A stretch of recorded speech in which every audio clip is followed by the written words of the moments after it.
The Houston Texans don't believe in their rushing attack right now, and DeMeco Ryans said as much this week. When can they start believing yet again in this rushing game? Let's get into it here. So the Texans late in the game against the Buffalo Bills, 3rd and 5, 44 seconds left on the clock, and Houston with all of their timeouts, Buffalo with none of their timeouts.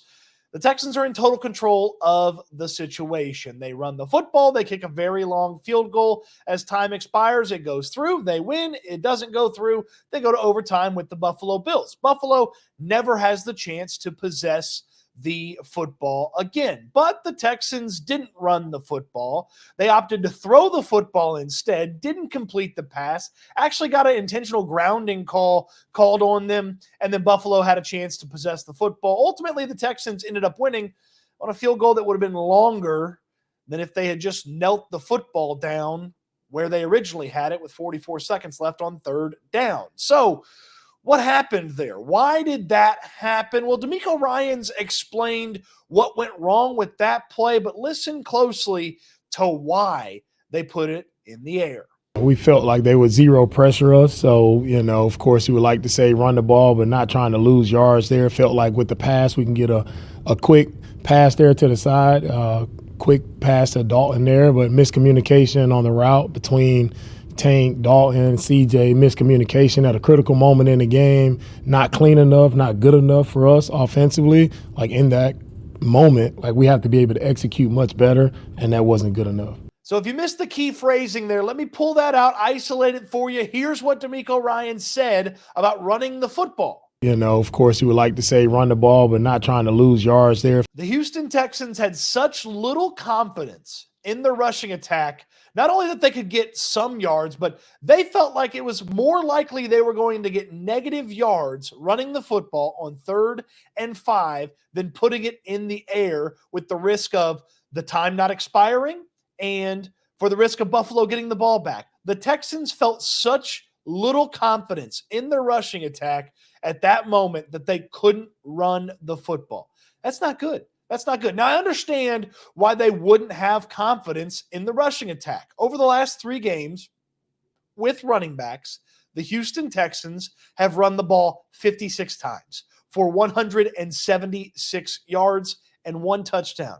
That's 3.1 yards per carry with running backs. I don't need to tell you that that's a horrible number to try to deal with as an offense. So I get the lack of confidence, but they can't get 1 yard.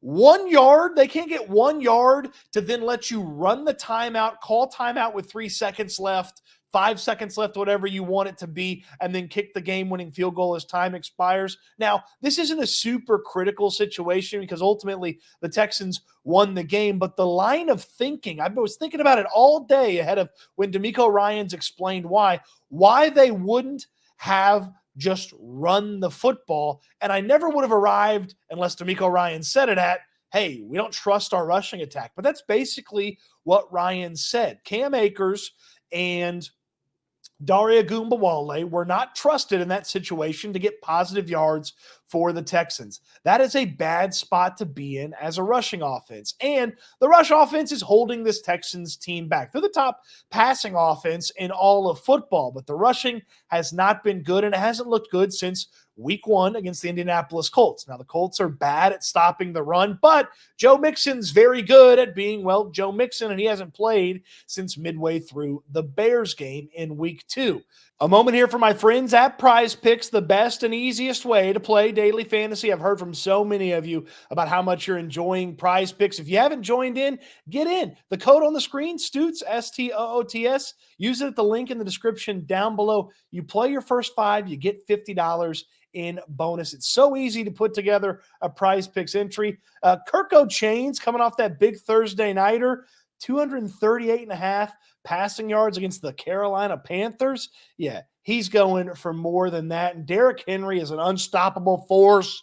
He is incredible. 5 to win $12.50. at Prize Picks. Maybe you want to do a little bit more, but that could be your first $5 entry right there, and then you're going to get that $50 in bonus. You could put a bunch of things together. You could even flex your entries so you don't have to win all the pieces of the entry to still win something on your entry. Prize Picks, so much fun, so easy. Use the code STOOTS, STOOTS, when you sign up and start clicking around. It's super easy to put together an entry and have some fun with Prize Picks, the best and easiest way to play daily fantasy. Now, Mixon might just be the solvent for everything. He might just fix it all when it comes to this rushing attack. He's bigger than the backs that they currently have. He's more decisive. He is a tougher runner than the backs that they currently have. But Joe Mixon may not be ready to play this week against New England, or maybe even next week against Green Bay. It didn't sound like Nico Ryans was super pumped about Joe Mixon's injury situation. It wasn't negative, but it wasn't overly positive either. For Joe and his injury, we'll still evaluate that week to week. We don't know as of right now. I can't give you that answer, but we'll see how Joe improves over the week. He's definitely been improving. Week to week, he's been improving. He's doing a great job attacking his rehab, so we'll see where he is as the week goes on. So Mixon has been progressing. He had the one practice, then didn't practice at all last week ahead of the Bills game. So he didn't play in the Bills game after thinking there was a chance with a Friday practice the week before the Jaguars game. Okay, practice on Friday. He misses the Jaguars game. He practices ahead of the Bills game. He plays against the Bills. Well, it seems like maybe Mixon's ankle isn't responding as well, and it's taken a little bit of time. Now, the Texans should be overly cautious with Joe Mixon. We've just seen how bad it is without Joe Mixon. So don't rush him back. If he's not 100%, you can't put him on the field. But the moment that he is 100%, the Texans have got to get Joe Mixon back on the field. And look, it's the New England Patriots this weekend. They're not a very good football team, but you don't want to get snuck up on the road against a young quarterback like Drake May. Does that sound familiar? Like last year, snuck up on the road against a young quarterback. Remember when Bryce Young and the Carolina Panthers beat the Houston Texans when they should have just demolished the Panthers? Yeah, you don't want that to happen. So if Mixon is close to 100% and gets to 100% by Sunday, play him in the game against the New England Patriots. I don't care that it's the lowly New England Patriots. And certainly, if there's a good chance he's ready for Green Bay, you may need him against the Packers. Then that really difficult stretch of your schedule gets going when you've got the Indianapolis Colts at home, 3 primetime games in a row, including that Colts game at home, a quick turnaround on Halloween against the New York Jets. You're going to need Joe Mixon for those. So if it's any risk that he's going to get re-injured, keep him out. But the moment he's 100%, he needs to be in there. I do feel like this rushing attack can get to average. It's well below average.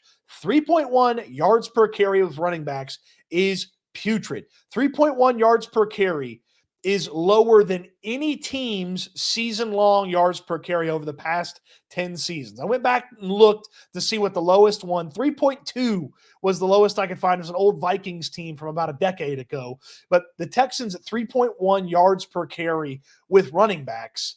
And you don't get to elevate J.J. Taylor anymore, so it's going to be Daria Gumbawale and Cam Akers right now.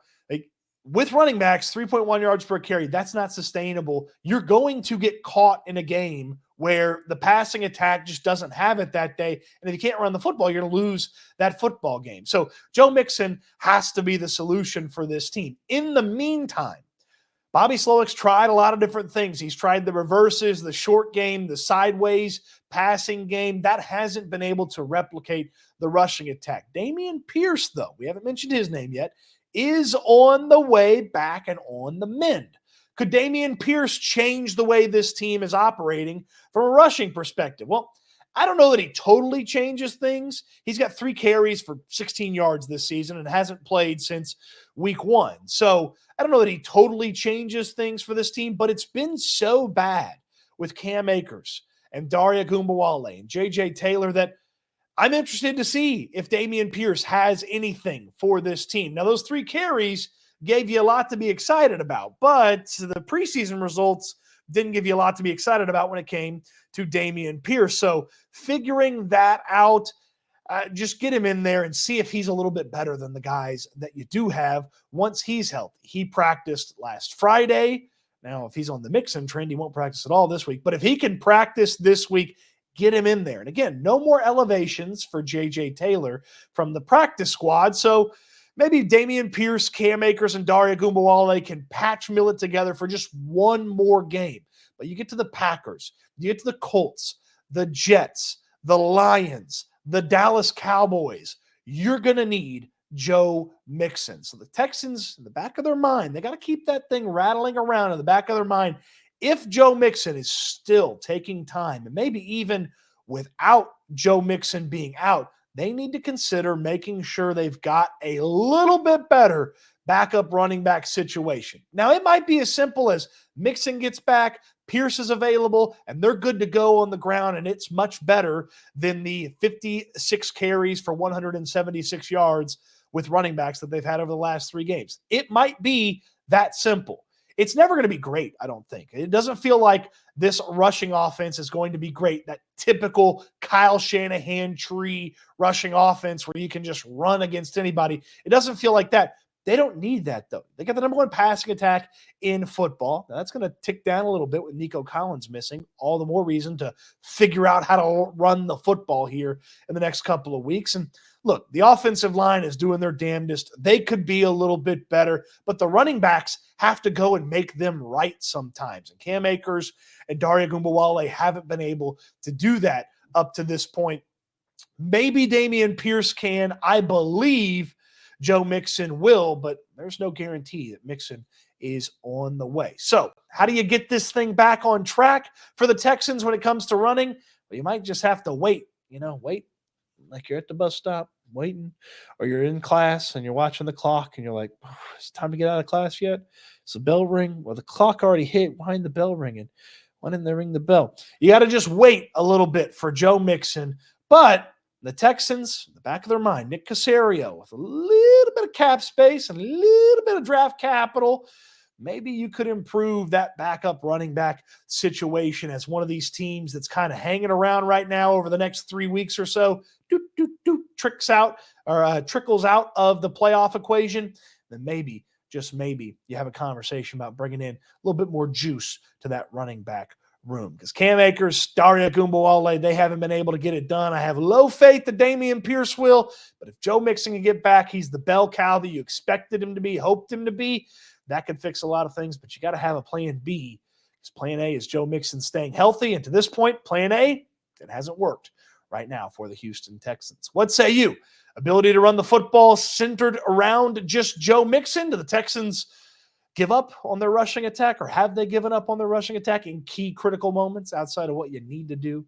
Let me know in the comment section down below on your way down there. Throw me a thumbs up on the video. Subscribe to the channel if you haven't already. And I've heard from so many of you that have loved Prize Picks, the best and easiest way to play daily fantasy. You play your first $5, you get $50 in bonus. You don't even have to win your first entry. Just play your first 5 and you're going to get that $50 in bonus. So many fun things with Prize Picks. They've got specials on Tuesday, Flex Friday, where you don't even have to win every piece of your entry to still win on your entry. It's so easy. A couple of taps, you can put your entry in just like that and use that code that you see on the screen at the link in the description down below. Appreciate you watching the video. Hope you enjoyed it. And I can't wait until we talk Texans again soon. Now I got to go run. Hopefully better than the Texans have been running. All right. Sorry, bad joke to end that. The stand-up comedy career is not taking off anytime soon.